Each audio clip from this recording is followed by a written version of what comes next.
Naquela manhã, a feira de Vale Sereno ainda despertava lentamente. Uma névoa baixa pairava entre os telhados de zinco e as lonas coloridas que protegiam as barracas do sereno da madrugada. O ar úmido carregava o cheiro de terra molhada, de coentro fresco e do peixe de rio, recém-trazido das águas do Rio Velho. Ao longe, o canto dos galos se entrelaçava, marcando o início de mais um dia naquele pequeno mercado que era o coração pulsante da cidade. Sueli, ou Dona Sueli, como todos a chamavam com respeito, já estava sentada em frente à sua barraca desde antes do sol raiar. Uma mulher de meia idade, com um lenço simples cobrindo os cabelos e um avental azul escuro manchado pelo trabalho. Suas mãos, ágeis e calejadas, arrumavam os baldes cheios de surubins enormes, peixes de pele escura e brilhante que eram o orgulho da feira. As pessoas sempre se espantavam com o tamanho dos peixes de Dona Sueli. Um único exemplar podia ter o comprimento do braço de uma criança. Ninguém sabia de onde ela conseguia os alevinos, mas sempre que perguntavam, ela apenas sorria com doçura e dizia em voz baixa: "É a providência de Deus, meu filho." Para os outros feirantes, Dona Sueli era mais do que uma vendedora de peixe. Era uma espécie de mãe para muitos. Se alguém ficava sem troco, ela ajudava. Se um colega adoecia, ela organizava uma coleta de doações sem que ninguém precisasse pedir. Ninguém poderia imaginar que naquela manhã, a vida pacata em sua pequena barraca se transformaria em um evento que abalaria toda a cidade. Por volta das 7, o céu começou a clarear. A primeira cliente chegou, carregando uma cesta de palha de milho. O som das negociações começou a ecoar entre as barracas. Do outro lado, Dona Dalva, a vendedora de verduras, faladora mas de coração bom, gargalhava alto enquanto enxotava uma galinha que tentava bicar seus tomates. Enquanto isso, Beto, o flanelinha que organizava as motos e os carros na beira do córrego, acenou para Dona Sueli. Conheciam-se há anos. A relação deles não precisava de muitas palavras. Um olhar e um pequeno sorriso eram suficientes para demonstrar a confiança mútua. Contudo, naquela manhã, o sorriso de Dona Sueli não era tão largo quanto de costume. Por algum motivo, uma sensação estranha apertava seu peito desde que chegara à feira. Ela havia notado 2 homens desconhecidos parados no final do corredor oeste. Tinham rostos sérios, roupas arrumadas demais para o ambiente, e observavam sua barraca sem dizer uma palavra. Um deles carregava uma grande bolsa a tiracolo, o outro usava uma jaqueta preta, apesar do calor que já começava a se instalar. O instinto de Sueli, afiado por anos de feira, lhe dizia que algo estava errado. Ela tentou se acalmar atendendo um cliente, mas seus olhos voltavam vez ou outra na direção dos 2 homens. Quando eles mudaram de posição, seu coração acelerou.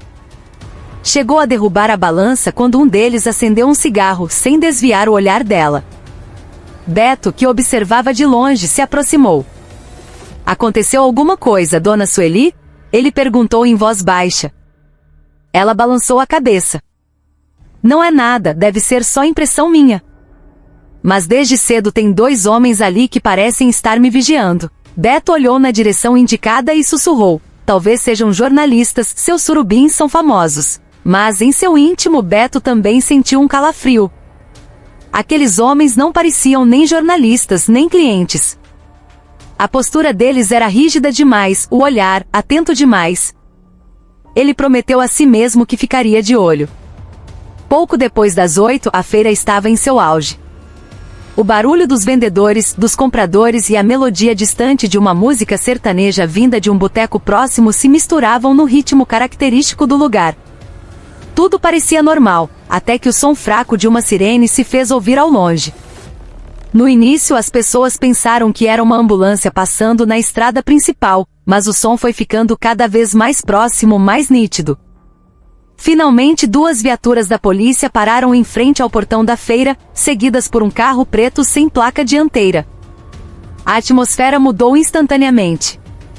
Os feirantes pararam de conversar. Até Dona Dalva, sempre falante, emudeceu. Do carro preto desceram 4 homens de roupa escura e um delegado uniformizado. Seus passos eram rápidos e decididos na direção leste, direto para a barraca de Dona Sueli. Beto, que ainda estava por perto, ficou paralisado, enquanto Sueli terminava de pesar um peixe para sua última cliente. Sueli, filha de Ricardo. A voz grave ecoou pelos corredores da feira. Todas as cabeças se viraram na mesma direção. Sueli parou o que estava fazendo. Seu rosto ficou pálido. Sim, sou eu. O que desejam, senhores? Ela perguntou com a voz trêmula. Um dos homens de uniforme tirou um papel do bolso. Somos da Delegacia Regional de Montes Claros. Temos um mandado de prisão para a senhora, relacionado a uma investigação sobre substâncias ilegais encontradas no tanque de peixes nos fundos da sua casa. Por favor, nos acompanhe para prestar esclarecimentos. Aquelas palavras fizeram a feira mergulhar num silêncio glacial. Beto deu um passo à frente. Senhor, isso deve ser um engano. Dona Sueli é uma pessoa de bem. Ela nunca se meteu com nada errado, mas outros 2 policiais já se aproximavam, segurando os braços dela. A mulher tentou falar, mas sua voz foi engolida pela multidão que começava a se agitar. Alguns gritavam, outros choravam. Dona Dalva deixou seu balde de couve cair no chão com susto. Os policiais impassíveis algemaram as mãos de Dona Sueli na frente de todos. O clique metálico das algemas soou alto, cortando o murmúrio da feira. Sueli olhou ao redor. As lágrimas começaram a rolar por seu rosto. Ela tentou dizer algo, mas sua voz saiu rouca. Eu não sei de nada, senhor. Por Deus, eu não fiz nada de errado. No entanto, os policiais a conduziram para fora da feira. Em meio à multidão de olhares que misturavam pena e medo, apenas Beto teve a coragem de gritar: tenha calma, Dona Sueli. Eu vou ajudar a esclarecer tudo, mas os passos dos policiais não pararam. A porta do carro preto se fechou e ele partiu em alta velocidade. O som da sirene voltou a ecoar, desaparecendo na curva da estrada. Sob o céu de Minas que começava a se cobrir de nuvens, a feira de Vale Sereno de repente perdeu seu fôlego. As pessoas continuavam paradas como se tivessem acabado de testemunhar algo maior do que podiam compreender. E no meio do cheiro de peixe e das poças d'água que escorriam dos baldes, Beto ficou sozinho, olhando para a estrada. Em sua mente apenas uma pergunta ressoava: o que afinal Dona Sueli escondia durante todo esse tempo? No dia seguinte à prisão, a feira de Vale Sereno parecia ter perdido sua alma. Normalmente desde a madrugada já se ouviam os pregões dos vendedores.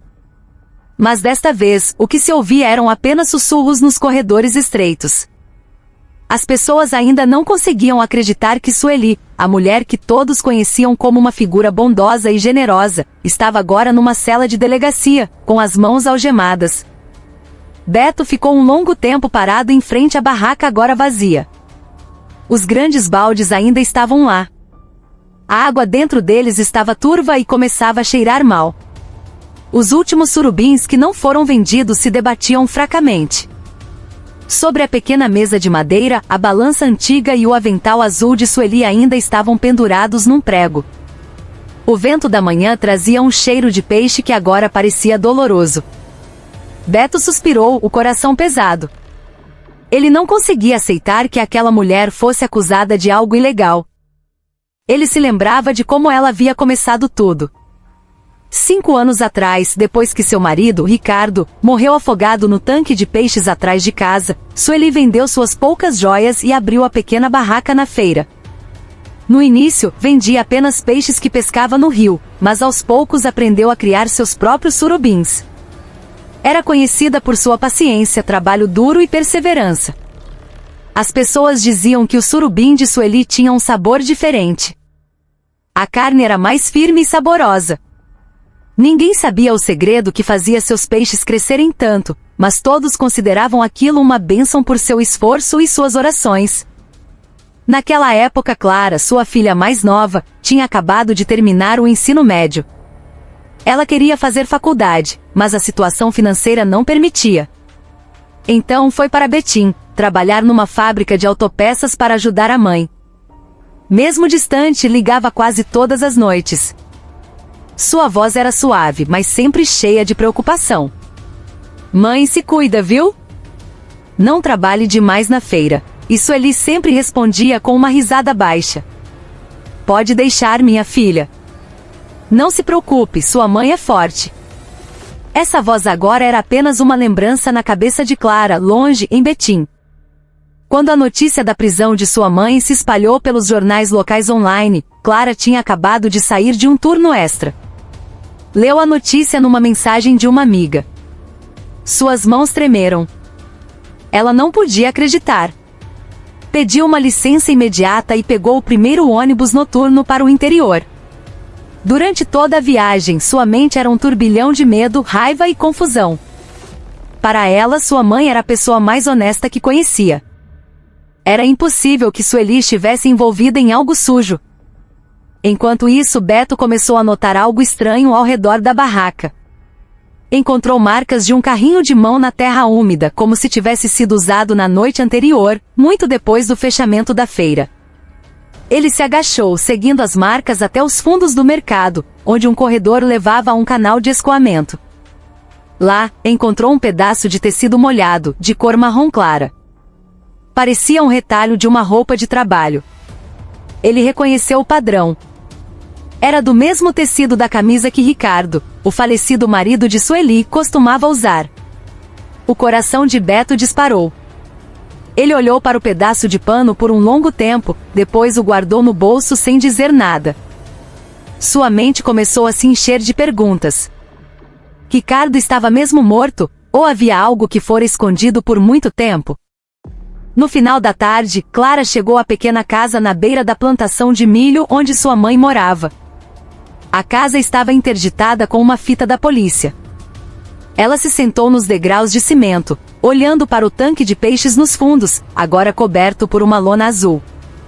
A água do tanque estava turva, mas da superfície subia um borbulhar suave. Clara segurou as lágrimas. Lembrou-se da infância, quando seu pai ainda era vivo. Nas tardes, os três costumavam alimentar os peixes rindo juntos.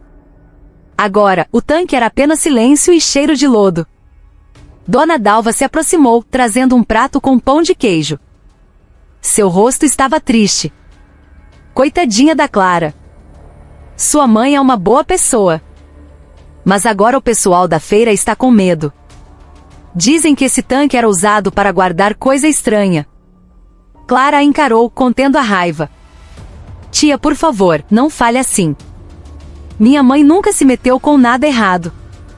Dona Dalva ficou em silêncio, depois assentiu lentamente. Desculpa, filha. É que a gente fica preocupada. Naquela noite, Clara dormiu na casa de uma vizinha, já que a sua estava interditada. Mas não conseguiu pregar os olhos. Sentia como se algo se movesse no quintal dos fundos. O som da água pingando do tanque era nítido, como pequenos passos na lama. Ela abraçou os joelhos, olhando para a escuridão, enquanto a imagem de seu pai ressurgia em sua mente. O rosto de Ricardo, com um sorriso enigmático, parado à beira do tanque, dizendo: esses peixes ainda vão deixar a gente rico, Clara.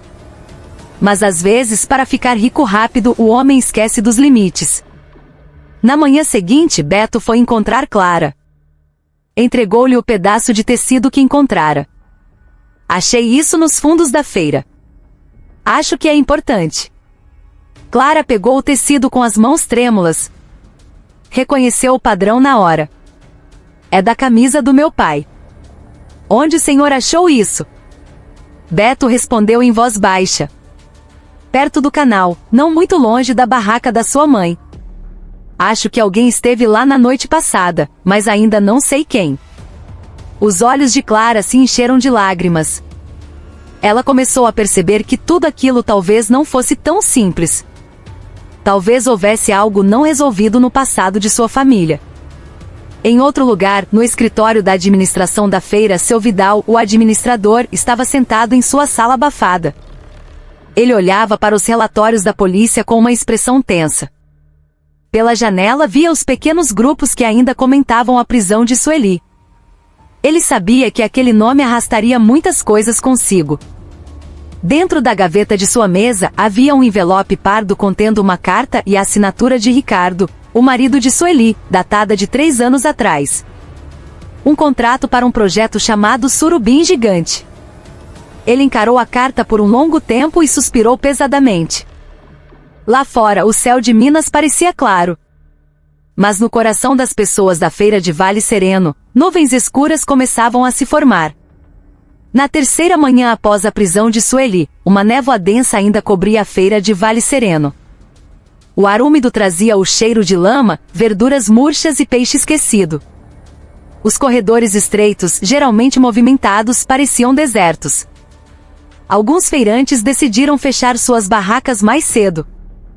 O som de fofocas abafadas vinha de todos os cantos, como um vento sussurrando entre as lonas. Beto caminhava lentamente pelos corredores. Seu olhar estava perdido. Em sua mente ainda havia o rosto de Sueli sendo levada pela polícia. Olhos assustados, mas que também pareciam guardar um segredo. Ele parou em frente à barraca agora fechada. Tocou no avental azul que ainda pendia do prego de madeira. Dentro de si, sentia uma mistura estranha de perda e a certeza de que Sueli era inocente. Dona Dalva se aproximou, carregando uma cesta de verduras. Parecia cansada, mas seus olhos continuavam curiosos. Beto, você soube da história dos peixes da Sueli? Dizem que ela usava uma ração estranha. Um pessoal da fiscalização da pesca veio aqui. Disseram que os peixes cresciam rápido demais. Beto a encarou com dureza. Não fale o que não sabe, Dona Dalva. Eu conheço a Sueli. Ela nunca se meteu com essas coisas. Dona Dalva deu de ombros. Só estou contando o que ouvi. Agora todo mundo está com medo de comprar surubim aqui da feira. Beto suspirou e se afastou. Sabia que as fofocas não iriam parar, mas seu coração o impelia a buscar a verdade. Naquele mesmo dia, ele foi até a casa de Sueli, ainda interditada pela polícia. A fita amarela na cerca de bambu balançava suavemente com o vento. Ele olhou ao redor, certificando-se de que ninguém o via, e foi para o quintal dos fundos. Lá, o grande tanque de peixes estava coberto pela lona azul. A superfície ondulava lentamente. Debaixo dela vinha um cheiro de lodo incomum, mais forte, como se misturado com ferrugem e terra úmida. Beto levantou uma ponta da lona. A água por baixo era escura como piche. Ele se lembrou de uma história antiga, de quando Ricardo ainda era vivo. Uma vez Ricardo disse com orgulho, meu surubim vai crescer 2 vezes mais rápido que o normal. Mas depois disso muitas coisas estranhas aconteceram. Um homem alto carregando uma maleta, olhou para o tanque por alguns segundos antes de ir embora. Beto prendeu a respiração. Tinha certeza de que aquele homem não era da vizinhança. Em seu coração começou a crescer a suspeita de que não era apenas a polícia que estava interessada na casa de Sueli. No final da tarde, Clara foi à feira. Estava pálida por falta de sono. Encontrou Beto no boteco perto da saída dos fundos. Sua voz era baixa, mas firme. Seu Beto, preciso perguntar. No dia em que minha mãe foi presa, o senhor viu algo estranho? Beto a encarou por um momento e respondeu. Havia 2 homens desconhecidos na feira naquela manhã. Ficaram parados perto da barraca da sua mãe. Desde que chegaram, o clima ficou pesado. Pensei que fossem jornalistas, mas agora não tenho mais certeza. Clara mordeu o lábio. Então eles devem ter alguma ligação com meu pai. Eu encontrei umas cartas antigas no quarto da minha mãe, antes de a casa ser interditada. As cartas foram enviadas de um endereço que não existe, mas a assinatura era do meu pai. Beto ficou em silêncio. Sabia que Ricardo era conhecido como um homem inteligente e ousado, mas também ambicioso. Antigamente, Ricardo fez uma parceria com o pessoal de fora da cidade para criar um novo tipo de ração para peixes. Chamavam de Projeto Surubim Gigante. Mas o projeto parou de repente, depois do acidente no tanque antigo que supostamente matou Ricardo. Desde então, Sueli viveu sozinha, criando os filhos com o trabalho na feira. Mas se Ricardo ainda está vivo, como dizem as cartas, então a morte dele foi apenas uma farsa para encobrir alguma coisa. Clara tirou um papel dobrado da bolsa e o colocou sobre a mesa. A caligrafia estava desbotada, mas ainda legível. Na carta, Ricardo falava de um grande plano. Mencionava que o tanque antigo seria a chave para o futuro deles e que havia gente poderosa investindo no negócio. Beto leu rapidamente e olhou para Clara com os olhos arregalados. Isso é sério. Se esta carta for verdadeira, não se trata apenas de peixes. Pode envolver gente grande. Os dois ficaram em silêncio por um longo tempo. O som de uma colher batendo num copo de café era o único barulho. Lá fora, o céu começou a escurecer. Uma garoa fina começou a cair, batendo no telhado de zinco. Clara olhou para a rua deserta. Sussurrou, quase inaudível: se meu pai ainda está vivo, por que ele ficou quieto quando a mamãe foi presa? A pergunta ficou no ar. Ninguém podia responder. Quando a noite chegou, Beto decidiu voltar para sua casa na beira da plantação. Sentou-se na pequena varanda, olhando para o céu escuro. Em sua mente giravam o rosto de Sueli, a carta de Ricardo e a imagem do homem de roupa escura em frente à cerca mais cedo. Começou a perceber que aquilo não era mais apenas o problema de uma vendedora de peixe. Havia algo mais profundo, mais sombrio, se movendo sob a lama do tanque e os sussurros da feira. De longe ouviu um barulho estranho, como algo caindo na água. Olhou na direção do quintal, mas não viu nada. Apenas o clarão de um relâmpago distante no céu a oeste.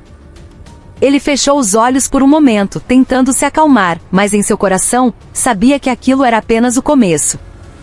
A noite desceu sobre o Vale Sereno. As pequenas luzes dos botecos e das barracas de verduras brilhavam fracamente sob os telhados de zinco. O vento do vale trazia o aroma de terra molhada da plantação recém-irrigada. Mas para Clara e Beto, aquela noite parecia longa e pesada. Desde que encontraram a carta de Ricardo, suas mentes não tinham paz. Clara estava sentada no boteco perto da feira, olhando para a rua principal. Em uma mesa do lado de fora, dois homens conversavam em voz baixa. Não eram da cidade. Suas roupas eram arrumadas demais para feirantes. Um usava uma jaqueta de couro preta e sapatos brilhantes. O outro, um boné e uma bolsa a tiracolo. Pareciam íntimos do dono do bar, mas o jeito como olhavam ao redor era de quem vigiava algo. Beto, que acabará de chegar, os reconheceu na hora. Eram os mesmos dois homens que ele vira na feira no dia em que Sueli foi presa. Clara sussurrou: seu Beto, são eles. Beto assentiu lentamente. Cuidado, não olhe diretamente. Clara baixou a cabeça, fingindo mexer seu café. Os dois homens riram baixo, levantaram-se, deixaram o dinheiro na mesa e caminharam em direção a uma viela escura atrás da feira. Sem pensar duas vezes, Beto se levantou e o seguiu de longe. Clara foi atrás. Seus passos eram leves, mas cautelosos. A viela era escura, iluminada apenas pela luz fraca das casas vizinhas. O cheiro de lama e lixo da feira era forte. Os dois homens pararam em frente a um velho galpão da administração do mercado, um pequeno prédio abandonado há muito tempo. Um deles abriu um cadeado na porta e entrou. Beto prendeu a respiração. Olhou para Clara. Precisamos saber o que eles estão fazendo aí. Clara concordou com a cabeça. Esperaram alguns minutos antes de se aproximarem lentamente de uma janela lateral com o vidro quebrado. Pela fresta viram a luz de uma lanterna piscando. Dentro do galpão, os dois homens conversavam com alguém sentado numa cadeira de plástico. A figura não estava muito nítida, mas sua voz grave fez o sangue de Clara gelar. Ela reconheceu aquela voz. Era seu Vidal, o administrador da feira. O homem que todos consideravam sábio e imparcial. Ele parecia receber um envelope de um dos homens. Já limpamos tudo no tanque, senhor. Não vai sobrar nada. Seu Vidal assentiu lentamente. Certifiquem-se também de que ninguém saiba sobre o antigo contrato. O nome de Ricardo não pode aparecer de novo. Depois disso, nosso assunto está encerrado. Clara tapou a boca para não gritar. Seus olhos se arregalaram. Beto a puxou para trás, para que não fossem vistos. Correram para fora da viela e pararam perto de uma casa. Estavam ofegantes. Clara sussurrou, quase inaudível, então é verdade. Seu Vidal está envolvido. Ele sabe de tudo sobre o meu pai. Beto segurou o ombro de Clara. Calma, menina. Se agirmos por impulso, eles podem descobrir que os ouvimos. Precisamos juntar mais provas, mas em seus próprios olhos a raiva contida era evidente. Ele não podia acreditar que o administrador da feira, que todos os dias dava conselhos aos feirantes, pudesse estar envolvido em algo tão sombrio. Naquela noite, os dois voltaram para casa com o coração cheio de angústia. Na casa da vizinha onde estava hospedada, Clara sentou-se olhando para o tanque de peixes coberto pela lona.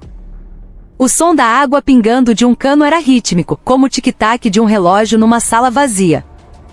Ela se lembrou de seu pai, Ricardo, e de todas as histórias que ouvirá na infância.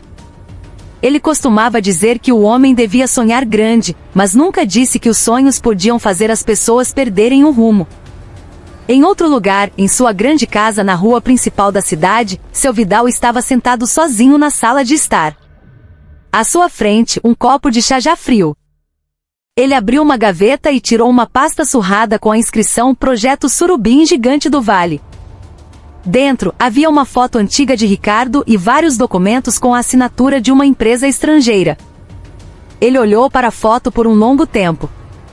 O rosto de Ricardo sorria ao lado de um tanque cheio de tambores azuis. Seu Vidal murmurou para si mesmo: desculpe, Ricardo, eu não tive escolha. Se esse segredo for revelado, tudo estará perdido. Ele fechou a pasta e olhou para a janela. Lá fora, a chuva caía lentamente. O reflexo dele no vidro parecia turvo, como duas figuras em um só corpo. Ele sabia que a verdade não podia ser escondida para sempre, mas o medo o mantinha em silêncio. Na manhã seguinte, Beto foi encontrar Clara com uma expressão determinada. Temos que ir à polícia, mas Clara balançou a cabeça rapidamente. Não, seu Beto. Se formos agora, eles podem destruir as provas. Precisamos pegar algo daquele galpão primeiro. Talvez algum documento que prove a ligação entre seu Vidal e meu pai. O sol mal havia nascido quando eles voltaram ao velho galpão. A feira começava a se encher de gente, mas entre a agitação, seus passos pareciam deslocados. Fingiram carregar sacos vazios, como se procurassem um lugar para guardar algo. Depois de se certificarem de que ninguém os via, entraram pela janela quebrada. Dentro, o cheiro de mofo se misturava com a poeira. Num canto havia uma pilha de sacos, tambores vazios e uma mesa de madeira velha. Beto abriu os sacos um por um, mas continham apenas ração comum. Clara vasculhou a gaveta da mesa e encontrou um pequeno caderno empoeirado. As páginas estavam cheias de números e nomes. Entre eles, Ricardo Vidal, e as iniciais de uma empresa estrangeira, BCA. Clara segurou o caderno com força. Esta deve ser a prova que eles temem, mas antes que pudessem sair, a porta rangeu. Passos pesados se aproximaram. Clara prendeu a respiração. Beto a puxou para trás de uma pilha de tambores. Pela fresta viram os dois homens da noite anterior entrarem novamente, desta vez trazendo alguém com eles. A luz da lanterna refletiu na parede. A pessoa que traziam parecia fraca, seu rosto coberto por um capuz. Um dos homens disse em voz baixa: o chefe não quer testemunhas. Jogue no tanque antigo esta noite. Clara olhou para Beto, apavorada. Quem é essa pessoa? Beto mordeu o lábio, contendo a raiva. Mas sabia que não podiam fazer nada agora. Só podiam esperar até que os homens fossem embora, rezando para que o segredo que tinham em mãos não desaparecesse na lama do velho tanque de Vale Sereno. Naquela manhã, o céu de Minas Gerais estava cinzento. Uma chuva fina caía desde o amanhecer, deixando as ruas da feira enlameadas e escorregadias. Clara caminhava lentamente entre as barracas semiabertas.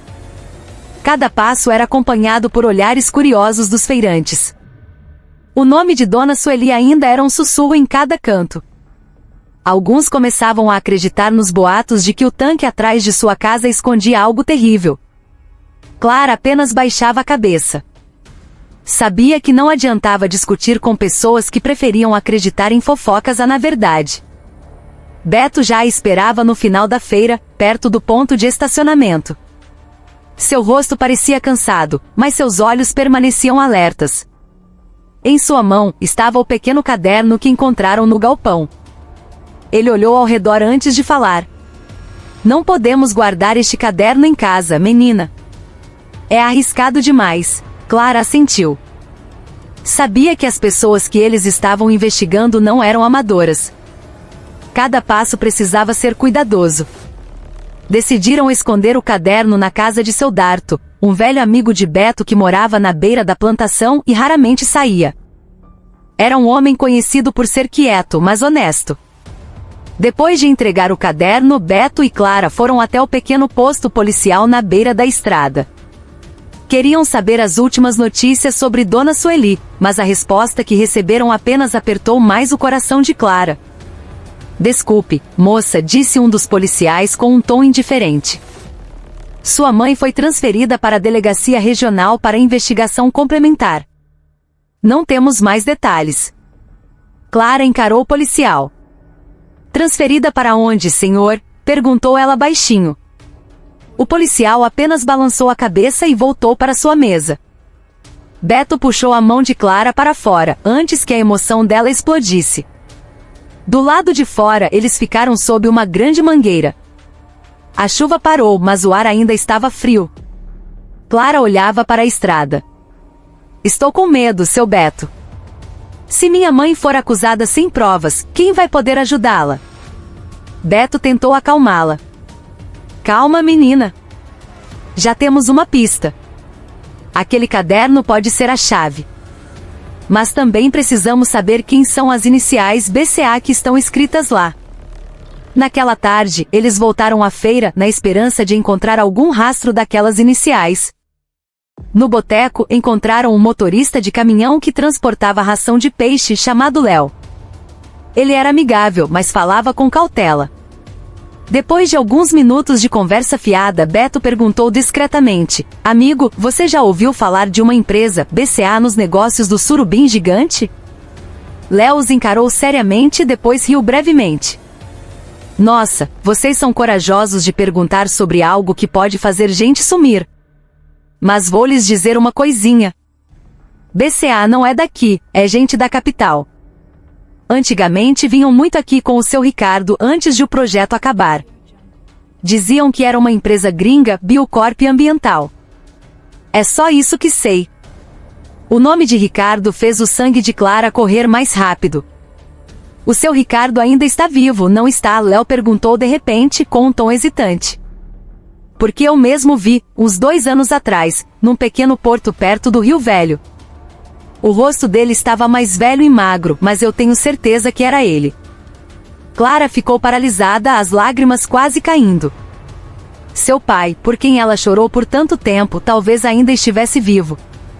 Depois que Léo foi embora, os dois ficaram sentados em silêncio.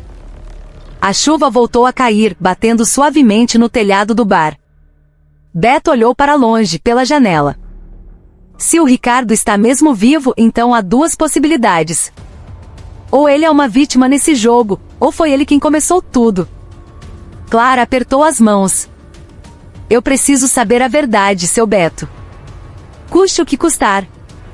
À noite, Clara voltou para a casa interditada. Parou em frente à cerca de bambu, olhando para o tanque coberto pela lona azul.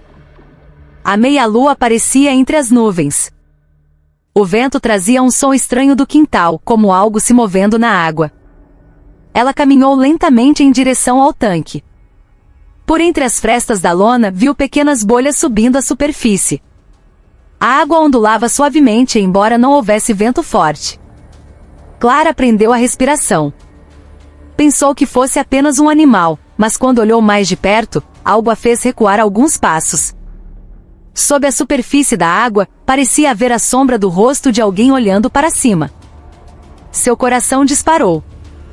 Ela recuou lentamente e correu para a rua. Estava ofegante, o corpo tremendo. No final da viela, olhou para trás.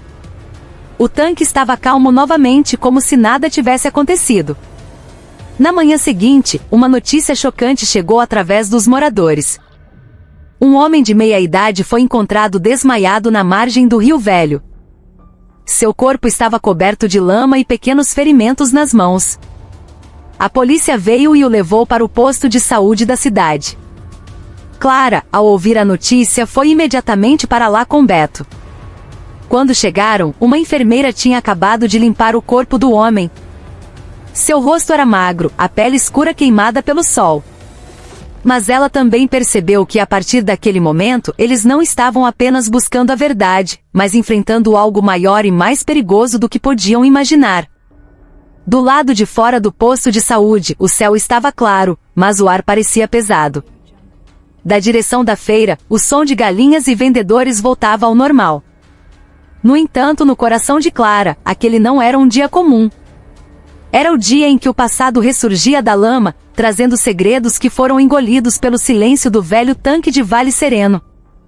Naquela manhã, o céu de Minas Gerais tinha uma cor prateada. Uma névoa fina ainda pairava entre os bambuzais atrás da feira. O canto dos galos se misturava ao zumbido dos insetos. No entanto, na feira de Vale Sereno, a atmosfera era diferente. Os feirantes se reuniam em grupos conversando em voz baixa como se temessem que o vento ouvisse suas palavras. Desde que Ricardo foi encontrado na beira do Rio Velho, os boatos se espalharam mais rápido que o vento da manhã. As pessoas começaram a questionar tudo. Alguns diziam que Ricardo havia fugido após o fracasso do projeto Surubim Gigante. Outros acreditavam que ele se escondeu de propósito porque guardava um grande segredo. Mas o que mais assustava era a notícia de que no tanque atrás da casa de Sueli, a polícia havia encontrado vestígios de substâncias misteriosas, que ainda não haviam sido explicadas. Dona Dalva, como sempre, era a principal fonte de fofocas da feira. Sentada em frente à sua barraca, enquanto limpava folhas de couve, ela dizia: "Dizem que aquele surubim era resultado de um experimento, não era peixe comum. Um pessoal da capital vinha aqui antigamente e dava uma ração estranha. Diziam que fazia o peixe crescer rápido como um bebê. Os clientes que ouviam apenas olhavam com expressões de horror." O clima na feira ficou tenso. Algumas pessoas até se recusavam a comprar peixe dos vendedores cujas barracas ficavam perto da de Sueli. Beto, que passava por ali, apenas suspirou. Queria repreender Dona Dalva, mas sabia que era inútil. Na feira a fofoca cortava mais que faca de açougueiro. Ele caminhou até o boteco no final do corredor, onde Clara o esperava. O rosto da moça ainda estava pálido. Ela não dormira na noite anterior, cuidando do pai no posto de saúde. "Como ele está, menina?" perguntou Beto em voz baixa. Clara levantou o rosto lentamente. "Ele acordou, seu Beto, mas ainda está muito fraco. Fala coisas sem nexo às vezes, mas tem uma frase que ele repete sem parar." Beto se inclinou. "O que ele diz?" Clara olhou pela janela antes de responder. "Ele diz: eles vieram de dentro do tanque. Ponto." A frase fez os pelos de Beto se arrepiarem.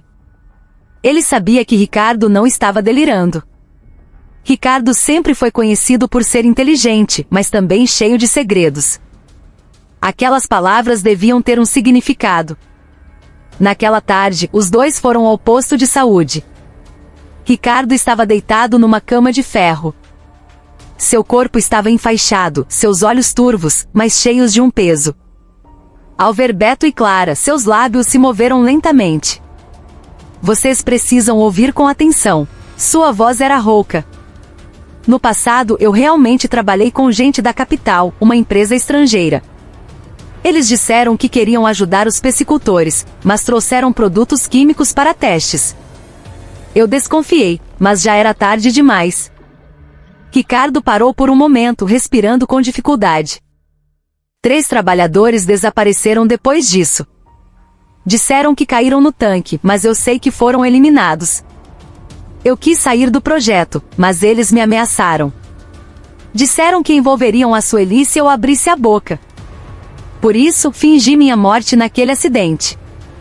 Me escondi perto do rio, mas eles continuaram vigiando minha esposa e minha filha. Clara segurou a mão fria do pai. As lágrimas caíram. Por que não voltou para casa, pai? Por que deixou a mamãe sofrer sozinha? Ricardo a olhou com os olhos marejados. Eu pensei que se eu sumisse, eles parariam. Mas eu estava errado. Continuaram o projeto sem mim, com o homem mais poderoso daqui, seu Vidal. A voz de Ricardo enfraqueceu. Ele olhou para Beto, como se pedisse uma última proteção. Cuidado, Beto. Há algo no tanque antigo que não foi resolvido.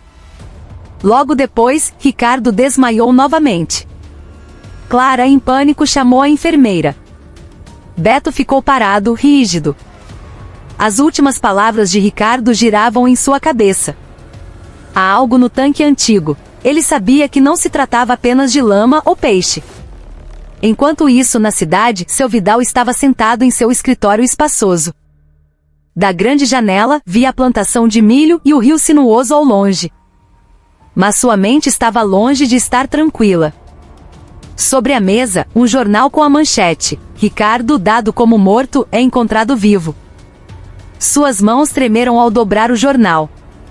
Sabia que se Ricardo se recuperasse e falasse, todos os segredos seriam revelados. Ele pegou o celular e ligou para alguém. Sua voz era baixa, mas afiada. Resolva o problema daquele homem no posto de saúde. Não deixe ninguém chegar perto dele esta noite. Enquanto isso, a noite caía lentamente em Vale Sereno. O vento soprava do rio, trazendo o cheiro de lama e capim molhado. Clara estava sentada num banco em frente ao posto de saúde, olhando para o céu nublado.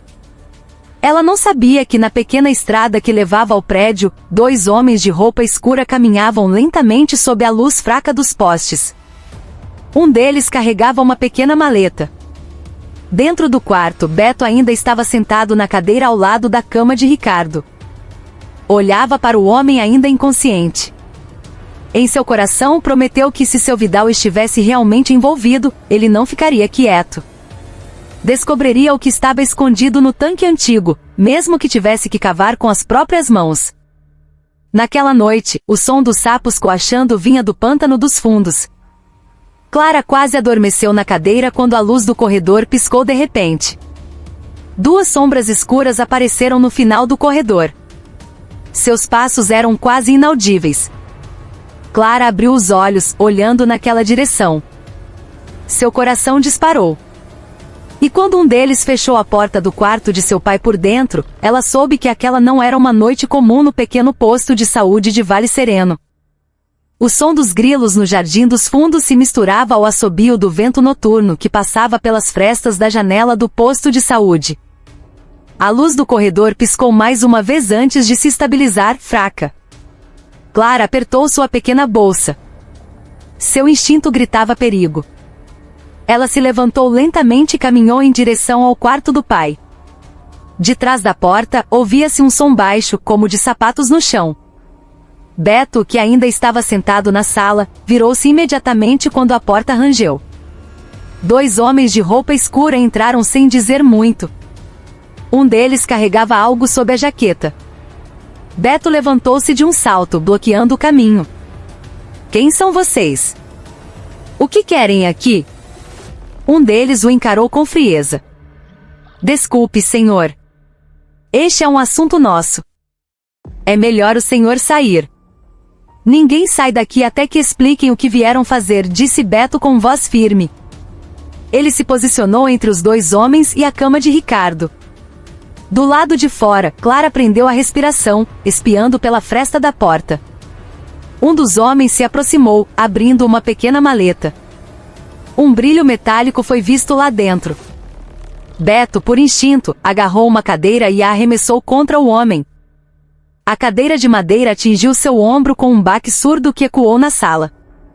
O outro homem tentou atacar, mas Beto foi mais rápido e o chutou, fazendo-o cair.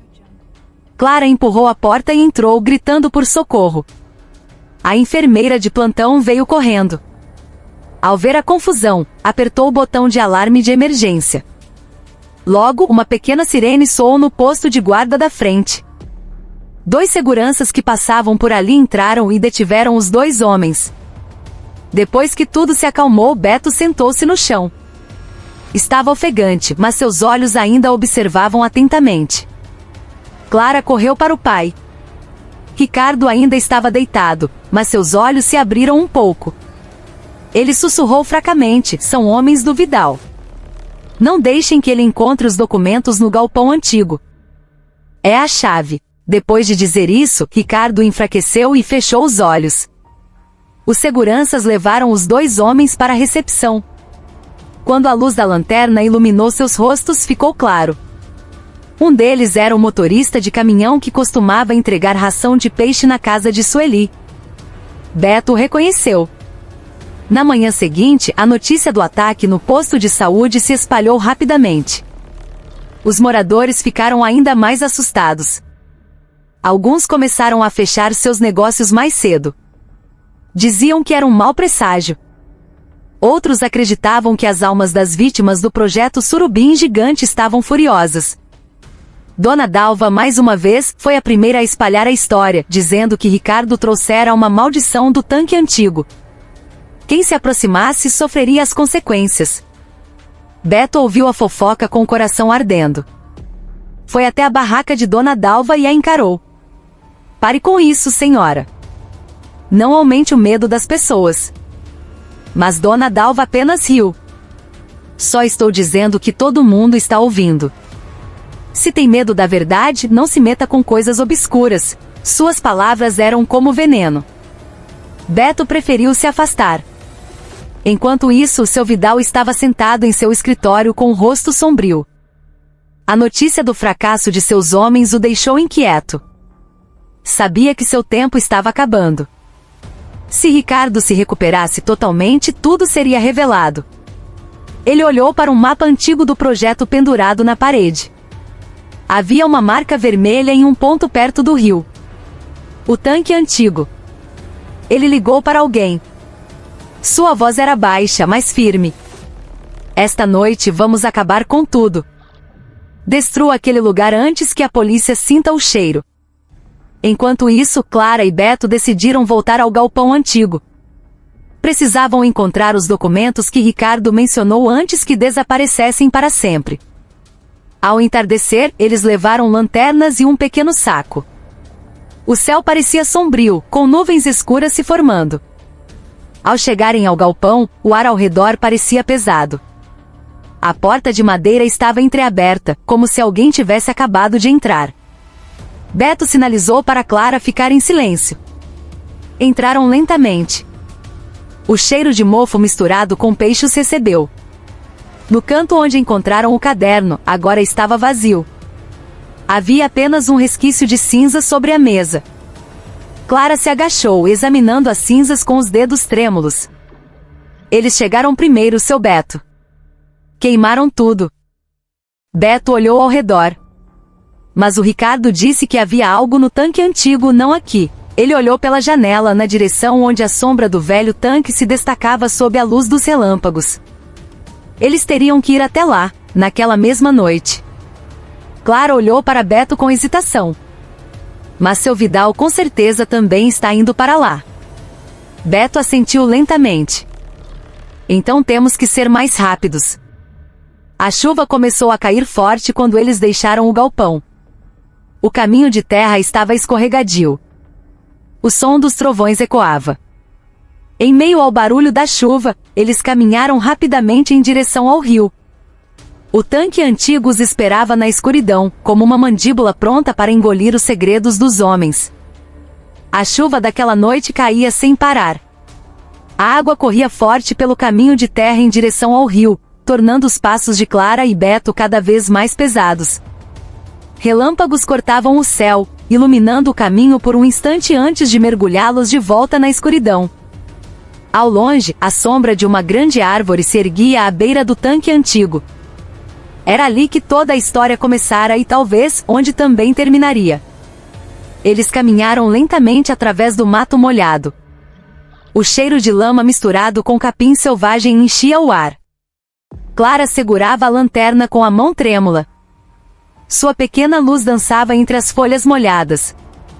Beto ia na frente, abrindo caminho com um galho. Cuidado, menina, o chão aqui é escorregadio. Clara assentiu sem dizer nada.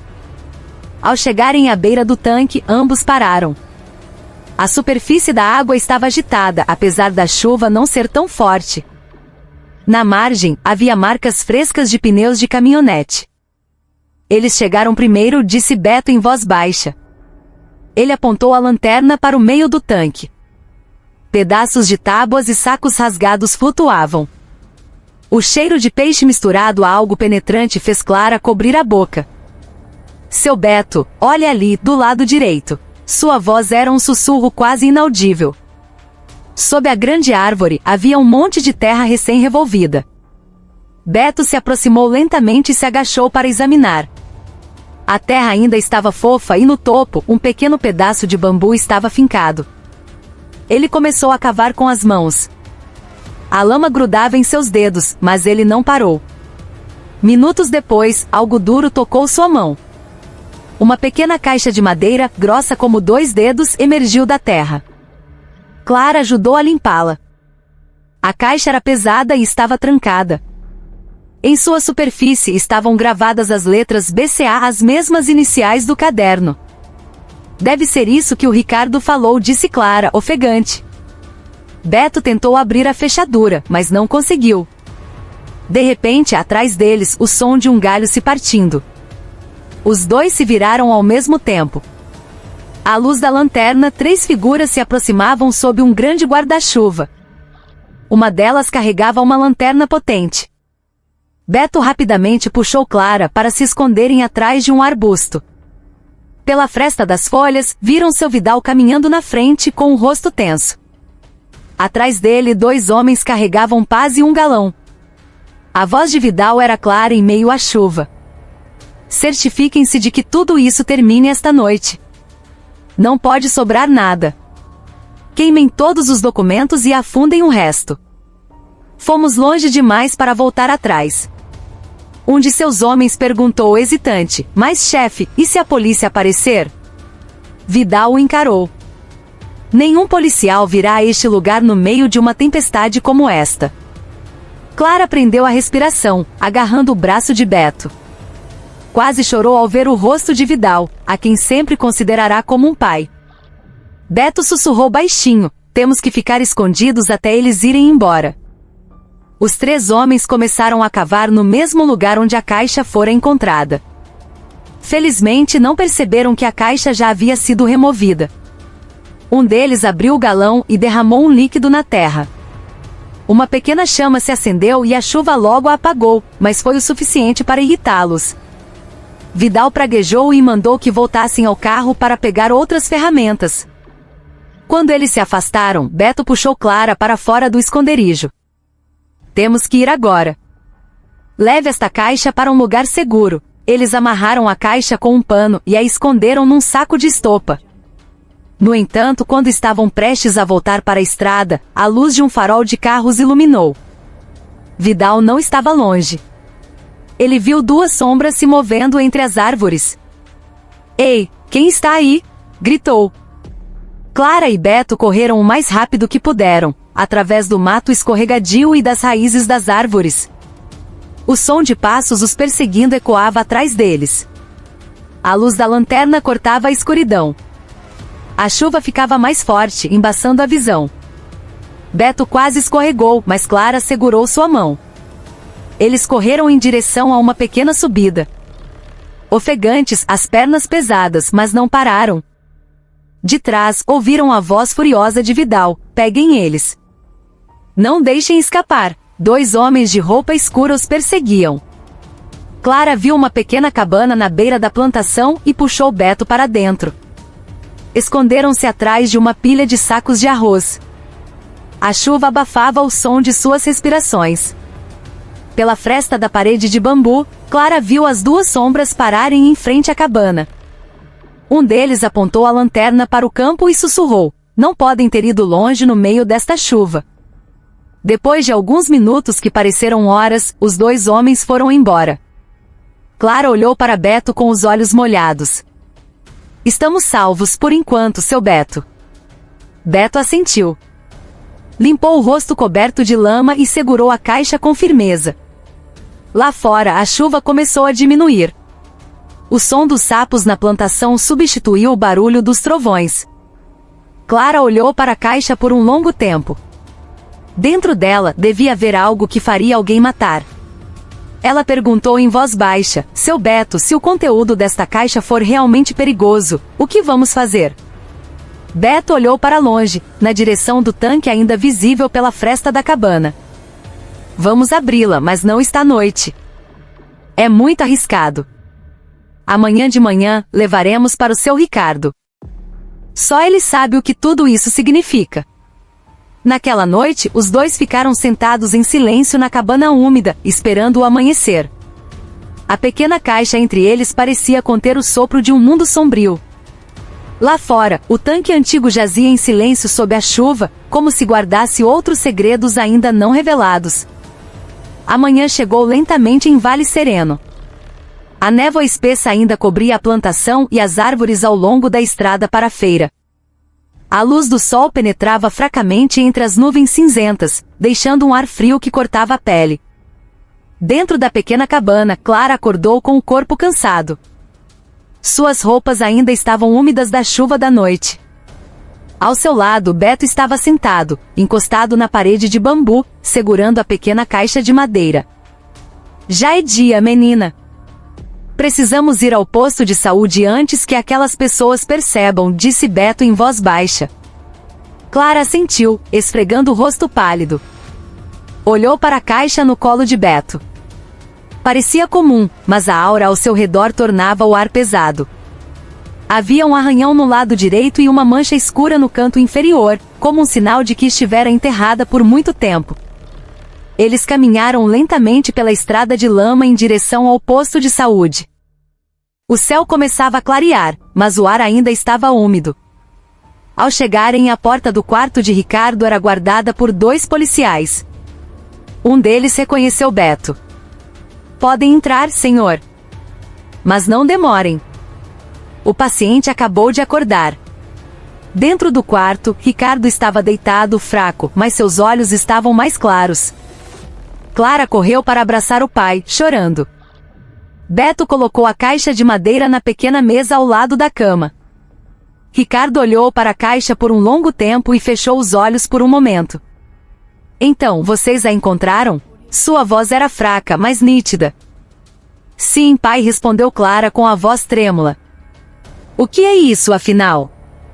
Ricardo suspirou longamente e tentou se sentar, ajudado por Beto. Essa é a última prova do projeto Surubim Gigante. Quando aquela empresa veio, eles prometeram uma nova tecnologia para acelerar o crescimento dos peixes. Mas o que eles estavam testando não era uma ração comum. Usavam resíduos de um laboratório de biotecnologia estrangeiro. Uma mistura química que não havia passado nos testes de segurança. Os peixes cresciam rápido, mas a água do tanque mudou de cor e começou a cheirar a metal. Eu me recusei a continuar. Mas Vidal aprovou secretamente, seduzido por dinheiro e promessas de um cargo. Clara ficou atônita. Então, o que tem dentro desta caixa, pai? Ricardo olhou para a janela. Lá fora, o sol começava a romper a névoa. Abra, minha filha, para que você veja por si mesma. Com as mãos trêmulas, Clara abriu a fechadura já frouxa. A tampa da caixa rangeu. Dentro, havia vários documentos plastificados e um pequeno frasco de vidro com um líquido verde pálido. Havia também uma foto antiga mostrando Ricardo, seu Vidal e 2 homens estrangeiros em frente a um grande tanque com tambores azuis atrás deles. No canto da foto, uma data e o selo da empresa estrangeira. Clara olhou para a foto. O rosto de seu pai era jovem com um sorriso confiante. Mas por trás daquele sorriso, ela agora via uma profunda tristeza. Ricardo apontou para o frasco de vidro. Esse líquido mudou tudo. Eles o chamavam de solução X5. Eu não sei o que continha, mas desde que começaram a usá-lo, os surubins ficaram enormes em tempo recorde. No entanto, todos que tinham contato frequente com a água do tanque começaram a adoecer. A pele coçava e depois apodrecia. Vários trabalhadores morreram. Eu quis parar, mas Vidal escondeu todas as provas e me acusou de negligência. Beto balançou a cabeça lentamente. Então, durante todo esse tempo, Dona Sueli foi apenas uma vítima. Ricardo olhou. Sim. Sueli não sabia de nada. Depois que fingi minha morte, ela continuou o negócio porque achava que tudo estava seguro. Mas Vidal usou nossa casa como depósito para os tambores antigos e o líquido. Ele pensou que a polícia nunca suspeitaria de uma viúva. Clara fechou a caixa com as mãos trêmulas. Seu rosto estava tenso entre o medo e a raiva. Então, tudo isso foi por causa de dinheiro e ambição. Ricardo assentiu, mas ainda não havia terminado. A outra coisa que vocês precisam saber. Sob o tanque antigo, ainda há um tambor grande com o resto desse líquido. Se ele vazar e chegar ao Rio Velho, toda a água da região pode ser contaminada. Beto levantou-se rapidamente. Precisamos ir à polícia agora mesmo. Mas Ricardo o encarou. Não vá direto à polícia. Vidal tem gente lá dentro. Leve isso ao escritório regional, procure pelo doutor Washington, o chefe da fiscalização ambiental. Só ele é de confiança. Clara olhou para Beto. Precisamos agir antes que eles destruam as provas. Beto concordou. Decidiram levar a caixa secretamente ao escritório da fiscalização. No entanto, antes que pudessem sair, o som de uma moto parou em frente ao posto de saúde. 2 homens à paisana entraram apressadamente. Um dos policiais na porta os olhou com desconfiança, mas antes que pudesse perguntar, um dos homens sacou uma pequena arma e apontou para eles. A situação ficou caótica. Clara gritou. Beto empurrou a mesa para proteger Ricardo e puxou Clara para trás de uma cortina. Um dos invasores chutou a porta, gritando: entreguem a caixa agora ou todos aqui vão morrer. Os segundos pareceram uma eternidade. Do lado de fora, passos se aproximavam. Os policiais do posto de saúde tentaram reagir. Ouviu-se o som de um impacto e vidro se quebrando. Clara segurou a mão do pai com força. Ricardo sussurrou: não deixe que peguem o líquido, filha. Se precisar, destrua-o. Não deixe cair nas mãos deles. Clara assentiu, as lágrimas escorrendo. Olhou para Beto com determinação. Temos que fugir pela porta dos fundos. Beto concordou. Eles pegaram a caixa e correram por um corredor estreito. Atrás, os sons de passos e gritos ainda eram ouvidos. Uma chuva fina voltou a cair. Clara e Beto correram pela rua de lama, deixando o posto de saúde para trás. Em suas mãos, a pequena caixa parecia carregar o peso do mundo. Mas em seus corações havia apenas uma certeza: este segredo precisava chegar às mãos certas antes que fosse tarde demais. Naquela manhã, o ar em Vale Sereno ainda estava carregado de uma névoa densa. A rua molhada pela chuva da noite anterior tornava cada passo de Clara e Beto pesado. Eles caminhavam rapidamente por uma viela atrás do posto de saúde, carregando a caixa de madeira enrolada num pano. O som fraco de sirenes vinha da rua principal. A polícia começava a chegar após o ataque, mas Clara sabia que os homens de Vidal também deviam estar procurando por eles. Temos que sair pela margem do rio, disse Beto em voz baixa. A estrada principal já deve estar vigiada. Clara assentiu. Sua respiração ainda estava ofegante. Uma chuva fina começou a cair novamente, molhando seus cabelos e roupas. Ao longo do caminho, as casas de madeira pareciam desertas. Apenas o som de galos cantando e água pingando dos telhados. Desceram por um caminho através de um bananal em direção à margem de um pequeno rio que corria para o oeste. Havia uma ponte de bambu meio quebrada, mas suficiente para pedestres. Beto verificou os arredores antes de atravessar. Seguro, mas temos que ser rápidos. Ele segurou a mão de Clara, atravessando a ponte lentamente. Abaixo, a correnteza arrastava galhos e folhas. Assim que chegaram ao outro lado, Clara viu um homem idoso amarrando um pequeno barco na margem. Era seu Damião, um barqueiro conhecido na região. Ele os olhou com surpresa. Onde vão tão cedo, Clara? Seu Beto? Clara olhou para Beto e respondeu rapidamente: precisamos ir para a cidade, seu Damião. Por favor, nos ajude a atravessar rio acima. É muito importante. Damião os observou, notou a tensão em seus rostos e assentiu. Tudo bem, subam rápido antes que a chuva aperte. O pequeno barco de madeira deslizou lentamente pelo rio. A chuva engrossou. Clara abraçou a caixa de madeira contra o peito, enquanto Beto sentava na frente, observando os bambuzais na margem. Ao longe, o som de um motor. 2 lanchas pequenas apareceram na curva do rio. Seu Damião, mais rápido, estão nos seguindo. Damião remou com toda a força, mas seu barco era mais lento. Clara olhou para trás e viu 2 homens de roupa escura na lancha. Um deles apontou algo. Ouviu-se um pequeno estalo. A água espirrou perto do barco. Beto se abaixou. Clara gritou: seu Damião, para a margem, rápido. Damião virou o remo, direcionando o barco para um local com mato denso. Bateram em galhos e raízes e pularam para a terra firme. Beto puxou Clara e a caixa. Correram através do bambuzal. O som de mais um tiro, mas foi abafado pelos troncos. Depois de alguns minutos correndo, chegaram a uma estrada de terra que ia para o norte. Estavam ofegantes. Clara quase caiu, mas Beto a segurou. Aguente firme, menina. Temos que chegar à cidade antes do meio-dia. Pegaram carona num caminhão de verduras que ia para a cidade. O motorista, um senhor de uns 50 anos chamado Rafael, sentiu pena ao vê-los encharcados. Não fez muitas perguntas, apenas disse: subam. Levo vocês até o mercado central. De lá, podem ir a pé para o prédio da fiscalização. Durante a viagem, Clara observava a estrada molhada. Em sua mente a imagem do pai, pedindo para não desistir. Seu coração doía. Beto sentou-se ao lado do motorista, alerta, olhando pelo retrovisor para se certificar de que não eram seguidos. Perto do meio-dia, chegaram a Montes Claros. Desceram em frente a um prédio antigo, pintado de branco, com a placa Secretaria de Meio Ambiente e Fiscalização. A chuva havia parado, mas o céu ainda estava cinzento. Clara abraçou a caixa com força ao entrarem no prédio. Um segurança os olhou com estranheza. Desejam falar com quem?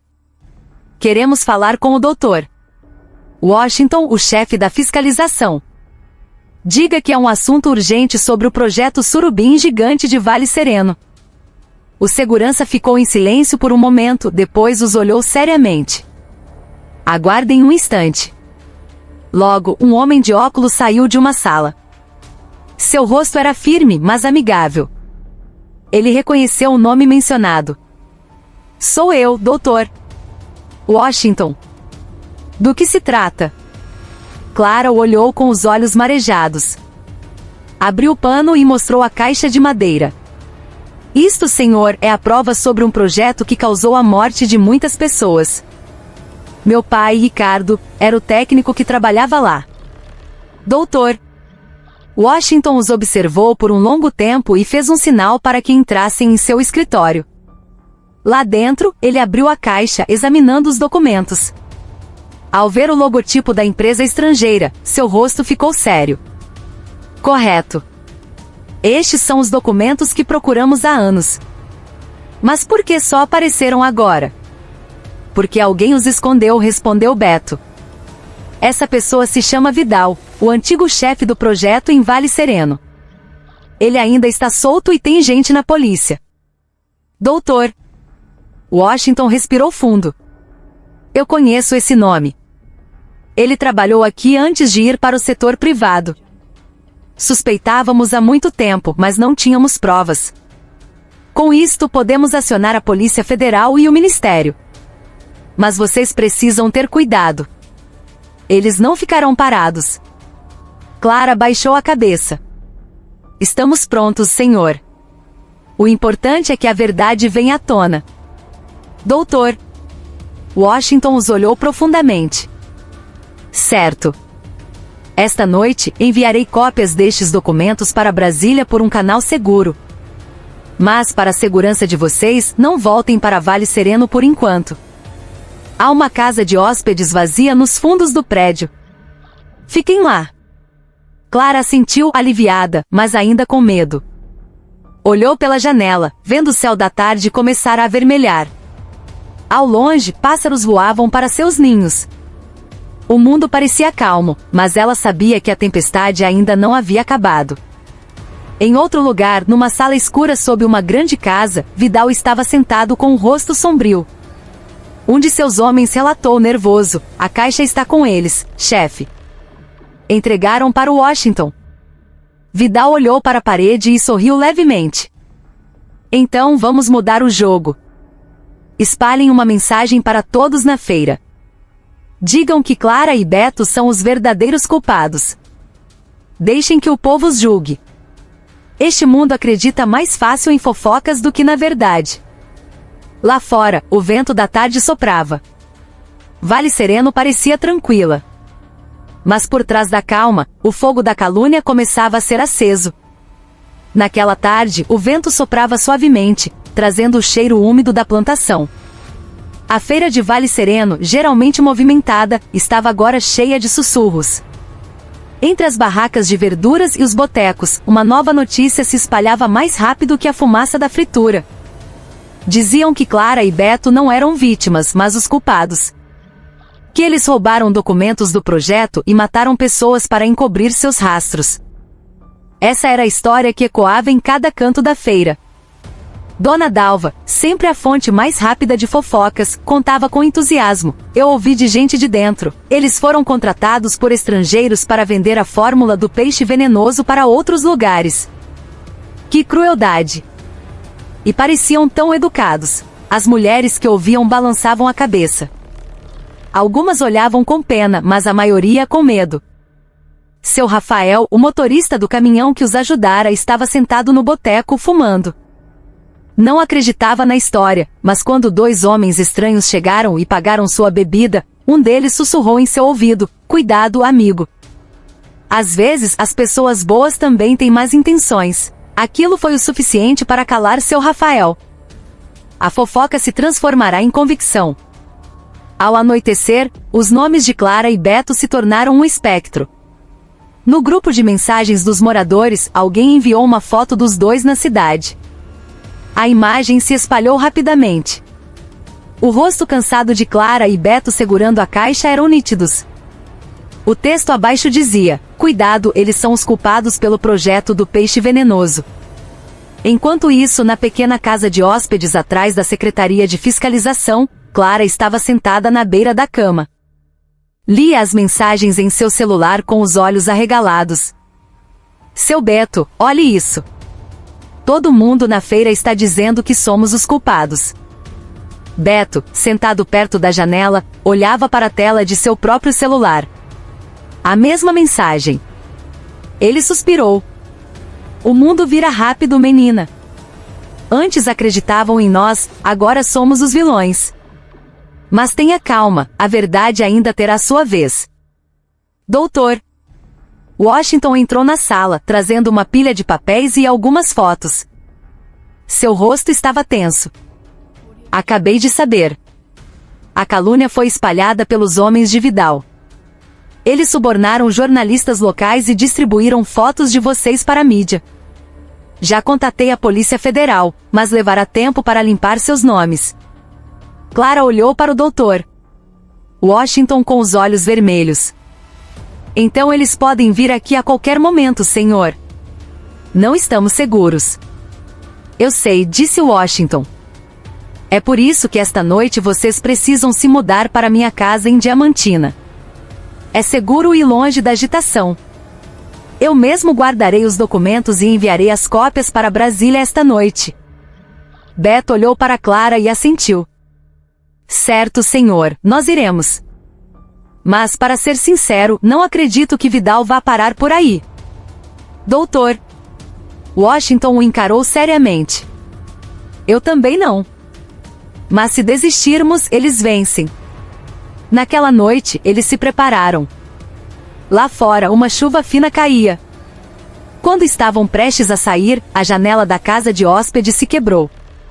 Uma pedra grande voou para dentro, atingindo a mesa. Clara gritou. Beto apagou a luz.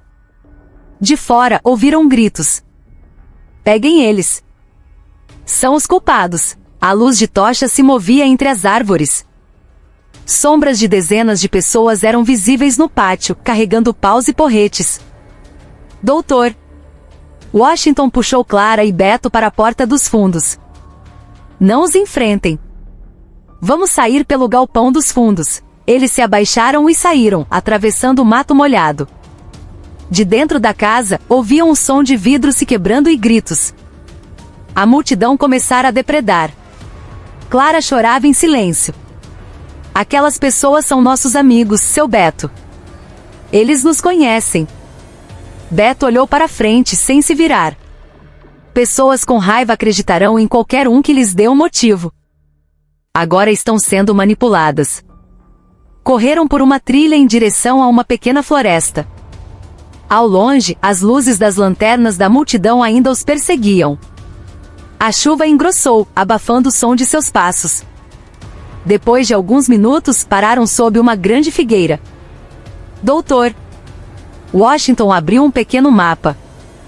Este caminho leva a um riacho que deságua perto de Diamantina. Podemos pegar um carro de lá, mas temos que atravessar uma ponte pênsil primeiro. Beto assentiu. Vamos, antes que encontrem nosso rastro. Eles caminharam novamente através da escuridão e da névoa. A chuva pingava das folhas como sussurros. Ao longe, o som da multidão se distanciava, mas ainda era audível. Clara olhou para o céu escuro, rezando em silêncio para que sobrevivessem aquela noite. Em outro lugar, em sua grande casa, Vidal estava na varanda, observando a chuva.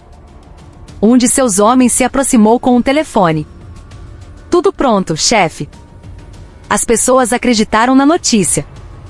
Até a mídia local publicou a manchete: culpados pelo caso do peixe venenoso fogem. Vidal sorriu. Ótimo. Deixe os ocupados se escondendo. Quanto mais eles correm, mais as pessoas acreditarão que são culpados. Ele olhou para longe, onde um relâmpago cortava o céu.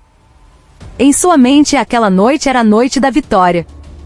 No entanto, do outro lado, numa estrada de lama em direção à Ponte Pênsil, 3 figuras caminhavam em silêncio, carregando uma pequena luz e uma grande esperança. Sabiam que a verdade estava sendo perseguida, mas também sabiam de uma coisa: enquanto ainda respirassem, a verdade não morreria. Naquela noite, o ar nas colinas de Diamantina estava mais frio que o normal. A névoa descia lentamente, cobrindo os pinheiros à beira da estrada. Clara, Beto e Doutor Washington caminhavam na escuridão, encharcados. A pequena lanterna na mão de Washington era a única luz em meio à névoa densa. À frente, o som de um rio ficava mais claro. Sobre ele, uma velha ponte pênsil de madeira e cabos de aço balançava com o vento. Era o único atalho para a estrada principal. Temos que ter cuidado, disse Washington. A madeira está podre. Não atravessem juntos. Eu vou primeiro. Beto assentiu. Olhou para baixo. O rio parecia um abismo escuro. Washington deu o primeiro passo. A madeira rangeu. Assim que ele chegou ao meio da ponte, sinalizou para Clara o seguir. A jovem respirou fundo e começou a andar. O vento forte fez a ponte balançar. Atrás, Beto a seguia, garantindo que ela não escorregasse. Mas após alguns passos, ouviram o som de motores de moto. Da estrada que acabaram de deixar, 2 faróis cortaram a névoa. Eles nos seguiram, gritou Clara. Washington olhou para trás. Continuem e não parem. Clara apressou o passo. Beto olhou para trás e viu 2 homens de jaqueta preta na ponta da ponte. Um deles apontou algo. Um brilho metálico. Beto empurrou Clara. Vá em frente e não olhe para trás. Ele se virou e soltou a última tábua de madeira atrás de si. A ponte agora pendia torta. Uma bala atingiu um cabo de aço próximo. A ponte tremeu violentamente. Clara quase caiu, mas Washington a segurou. Aguente firme. Eles alcançaram a outra margem. Beto ainda estava no meio da ponte, agarrado ao cabo de aço. Os homens tentavam atravessar a parte danificada. Washington gritou: "Pule, Beto! Pule agora!" Beto olhou para baixo. O rio era violento, mas havia um amontoado de bambus presos em uma rocha. Ele respirou fundo e saltou. Seu corpo atingiu a água fria. A correnteza o arrastou antes que ele conseguisse se agarrar aos bambus e chegar à margem. Clara gritou seu nome, mas Washington a segurou. Silêncio! Não deixe que saibam que ele está vivo. Do outro lado, os dois homens procuraram pelo corpo de Beto. Deve ter se afogado. Vamos embora, disse um deles. Eles partiram. Clara chorava, mas Washington apertou seu ombro. Calma. Tenho certeza de que ele está vivo. Precisamos continuar. Minutos depois, um vulto surgiu da margem do rio. Era Beto, com as roupas rasgadas. Ele sorriu fraco. Ainda estou inteiro. Clara correu para abraçá-lo. Washington suspirou aliviado. Graças a Deus. Continuaram a jornada. No caminho, Washington revelou algo mais. O projeto não era apenas sobre ração. Eles estavam tentando criar um sistema de decomposição de lixo com uma bactéria artificial. Mas a bactéria não morria na água. Ela se multiplicava. Se o tambor no tanque antigo vazar, não só os peixes serão afetados, mas toda a água subterrânea pode ser contaminada para sempre. Clara ficou horrorizada. Então não é só um negócio, é um desastre. Sim, disse Washington. E tenho certeza de que Vidal sabe. É por isso que ele quer apagar todas as provas. Chegaram à casa de Washington, um lugar simples, mas seguro. Ele guardou os documentos em um cofre de ferro. Amanhã de manhã, enviarei isso para Brasília por um mensageiro secreto. Depois, tudo virá à tona. Clara sentou-se perto da lareira, os olhos pesados. Sabia que depois daquela noite, suas vidas nunca mais seriam as mesmas. Do lado de fora, escondido na névoa, um par de olhos observava. Um homem de jaqueta preta sussurrava ao telefone. Eles estão em Diamantina, chefe. Aguardando ordens. Na outra ponta da linha, a voz de Vidal era fria. Não os mate ainda. Amanhã, o mundo verá quem são os verdadeiros traidores. O amanhecer chegou lentamente nas encostas de Diamantina. A névoa ainda pairava entre as árvores, cobrindo o teto da casa onde Clara, Beto e Dr. Washington se escondiam. Na sala de estar, o fogo ainda crepitava na lareira. Clara, enrolada num cobertor, observava as chamas. Não conseguirá dormir. A imagem de seu pai, fraco, pedindo para que ela guardasse o segredo, assombrava seus pensamentos. Ao seu lado, Beto dormia numa poltrona. Doutor. Washington saiu de seu escritório com uma pasta marrom. Bom dia. Precisamos comer. Hoje o dia será longo. Clara olhou para a pasta. Dentro dela, a prova de um crime que custou vidas. Estou com medo, senhor. E se eles já sabem que estamos aqui? Eu cortei todas as comunicações, disse Washington. Ninguém sabe deste lugar, exceto o mensageiro que virá buscar os documentos. Mal terminou de falar, o som de um carro se aproximou. Beto acordou num sobressalto. Olhou pela janela. Um carro preto parou no final da estrada de terra. 2 homens saíram. Não é meu mensageiro. Rápido para os fundos, disse Washington. Correram para um velho galpão de ferramentas no quintal. Pela fresta, Clara viu os homens entrarem na casa. Alvo detectado. 3 pessoas. Aguardando ordens, disse um deles num rádio. Eles sabem, sussurrou Clara em pânico. Minutos depois, um dos homens saiu do escritório com a pasta de Washington. Ele sorriu e disse ao parceiro: conseguimos. Vamos embora.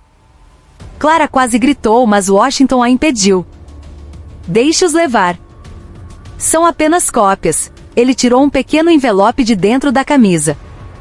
O original está aqui. Eu já esperava por isso. Depois que o carro partiu, eles saíram do galpão. Mas Beto olhou para a estrada com desconfiança. Acho que eles não foram longe. Dito e feito. Outro carro, um utilitário, aproximou-se. Dele saíram 3 homens armados. Um deles era o mesmo que os atacara no posto de saúde. Para o porão rápido, sussurrou Washington. Há um esconderijo atrás da cozinha. Entraram num pequeno porão escuro e úmido. Por uma fresta viram os homens invadindo a casa. Não tem ninguém, mas as pegadas ainda estão frescas. Eles não foram longe, gritou um deles. O cheiro de querosene começou a se espalhar. Pretendiam incendiar a casa. Vão queimar a casa, senhor, disse Clara, com os olhos cheios de lágrimas. Deixe que queimem, disse Washington, firme. Tenho cópias de segurança em outro lugar. Agora temos que sair pelo túnel. Beto abriu uma pequena porta na parede. Atrás dela, um túnel estreito levava à floresta. Rastejaram pela terra úmida. O som do fogo se intensificava atrás deles. A casa de Washington começava a queimar. Ao saírem na floresta, o sol da manhã filtrava entre as árvores. Clara olhou para a fumaça espessa que subia da casa. Estava destruída, mas eles estavam vivos. Casas podem ser destruídas, mas a verdade não, disse Beto, gentilmente. Washington suspirou. É verdade. Mas agora não temos mais onde nos esconder. Precisamos ir para a capital, direto para Brasília. Clara olhou para o envelope em suas mãos. Dentro, uma carta oficial e uma foto de seu Vidal com 2 estrangeiros em frente a um laboratório, com o logotipo da Biocorp Ambiental. Então, nunca foi sobre peixes? Perguntou ela, pálida. Não, minha filha, respondeu Washington. O peixe era apenas uma fachada. O que eles testavam era uma bactéria para decompor resíduos perigosos. E se vazar para o rio, não só Vale Sereno será destruída, mas pode se espalhar por toda a bacia hidrográfica de Minas. Clara ficou em silêncio. O vento trazia o cheiro de fumaça. Ao longe, sirenes. O mundo lá embaixo continuava sua rotina, sem saber do desastre iminente. Precisamos sobreviver até que esta verdade chegue às mãos certas, disse Washington, determinado. Beto assentiu. Vamos começar a jornada agora. As 3 figuras desceram a encosta, deixando para trás as cinzas e os segredos que ainda fumegavam. O ar da tarde estava quente ao longo da rodovia para o sul. Caminhões passavam, deixando poeira e cheiro de diesel.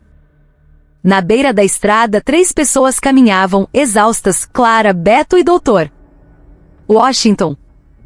Desde o amanhecer, desciam a serra sem descanso. Não podemos pegar um ônibus, disse Washington. Já devem ter espalhado nossos rostos nos terminais. O único jeito é pegar carona em caminhões. Ao entardecer, chegaram aos arredores de Curvelo. Viram um caminhão de verduras parado. O motorista, um homem de meia idade, sorriu. Posso levar vocês até 7 Lagoas, mas a viagem é lenta. Subiram na carroceria, entre sacos de legumes. O vento da tarde soprava. Clara olhou o céu alaranjado. Pela primeira vez em dias, sentiu um pouco de paz. Quando chegarmos a Brasília, quem vamos procurar? Perguntou. Um velho amigo meu no ministério, doutor Diogo.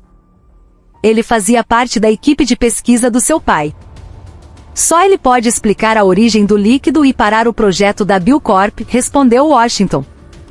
Horas depois, a noite caiu. O caminhão parou num posto para o motorista jantar. Beto, sempre alerta, notou um carro preto parado do outro lado da estrada. Estamos sendo seguidos. Em menos de 10 minutos, o motorista voltou pálido. Senhor, desculpe. Não posso mais levá-los. 2 homens vieram me perguntar sobre vocês. Disseram que são criminosos. Estou com medo. Obrigado, amigo, disse Washington. Desceremos aqui. Eles se embrenharam por uma pequena vila. No meio do caminho, Beto apontou para um galpão abandonado. Podemos descansar ali. Entraram no lugar escuro e empoeirado. Tenho medo de não chegarmos a Brasília, disse Clara. Não tema, minha filha, respondeu Washington. Às vezes, Deus esconde o caminho mais claro na escuridão mais profunda. De repente, Beto fez um sinal de silêncio. Passos do lado de fora. Esconderam-se. 2 homens entraram com lanternas. O chefe mandou garantir que eles não saiam da cidade esta noite. Quando a luz da lanterna quase os alcançou, uma sirene da polícia soou na estrada. Os homens se entreolharam e saíram correndo. Washington suspirou aliviado. Talvez Deus ainda nos proteja. Mas Beto olhou para o céu. Não, senhor. Eles não fugiram da polícia. Receberam uma nova ordem. Olhe, uma luz vermelha no céu. No horizonte, na direção de Vale Sereno, uma grande labareda iluminava a noite. Um estrondo veio segundos depois. É de lá, disse Clara, chocada. Washington ficou pálido. Eles explodiram o tanque antigo. O tambor com o restante do líquido se rompeu. Se for verdade, o veneno pode ter chegado ao rio, disse Beto, sério. A água que irriga as plantações de todos.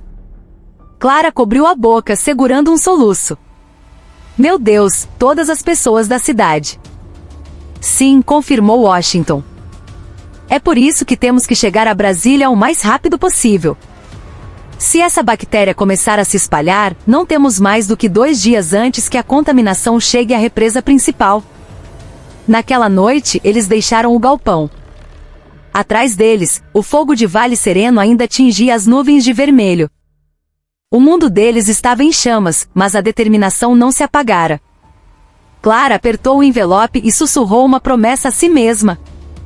Pai, eu vou terminar isso. Eles caminharam sem parar em direção ao oeste, em direção à capital distante, em direção a uma verdade que poderia custar tudo.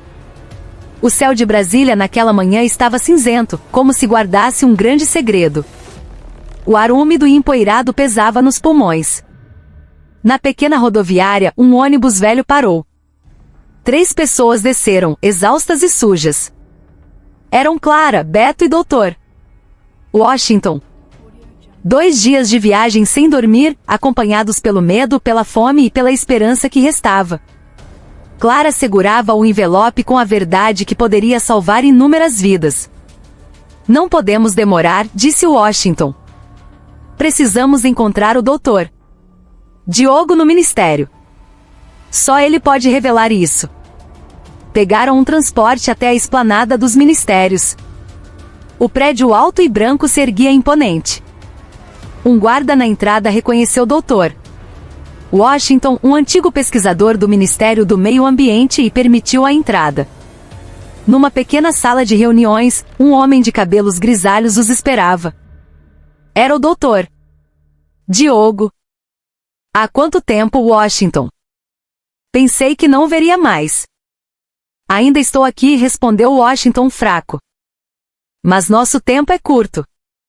Estas são as provas originais do projeto escondido. Doutor Diogo abriu o envelope. Leu rapidamente os documentos, seus olhos se arregalando. É verdade, disse ele. Eles não estavam pesquisando peixes, mas uma bactéria ativa que destrói o tecido vivo na água. Se isso se espalhar pelos rios, toda a vida na bacia do São Francisco pode morrer. Minha cidade já está mudando, disse Clara com a voz quase inaudível. A água do rio está turva, os peixes estão morrendo. Você é uma jovem corajosa, Clara, disse Dr. Diogo. Com esta prova podemos detê-los, mas temos que ser rápidos.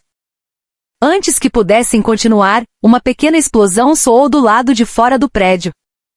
O vidro tremeu, as luzes piscaram, um alarme disparou. Um segurança entrou em pânico. Há um grupo de homens armados lá fora. Estão procurando por alguém. Eles nos encontraram, disse Washington. Clara, Beto, peguem os documentos e fujam pela escada de emergência. Mas e o senhor? Perguntou Clara, assustada. Vá, menina. Eu e Diogo vamos detê-los aqui. Clara e Beto correram pela escada de emergência. Tiros ecoavam do lado de fora. A fumaça começou a encher o corredor. Ao chegarem ao térreo, uma segunda explosão sacudiu o prédio. Pedaços de vidro caíram. Clara olhou para trás e viu o Dr. Washington caído perto da parede, soterrado por escombros. Ela correu em sua direção, gritando. Doutor! Washington sorriu fraco. Não pare, menina. Leve a verdade até as mãos certas. Não deixe que a afundem. As lágrimas de Clara caíram enquanto ela segurava sua mão. Mas o homem já não se movia. Beto a puxou gentilmente. Vamos, menina. Precisamos ir. Saíram do prédio em ruínas. Lá fora, fumaça e sirenes. Clara olhou para o céu cinzento de Brasília. Seu coração estava partido, mas sua determinação era mais forte que o medo. Horas depois, chegaram à sede de uma grande rede de televisão. Clara entregou o envelope ao segurança. Por favor, divulguem isso.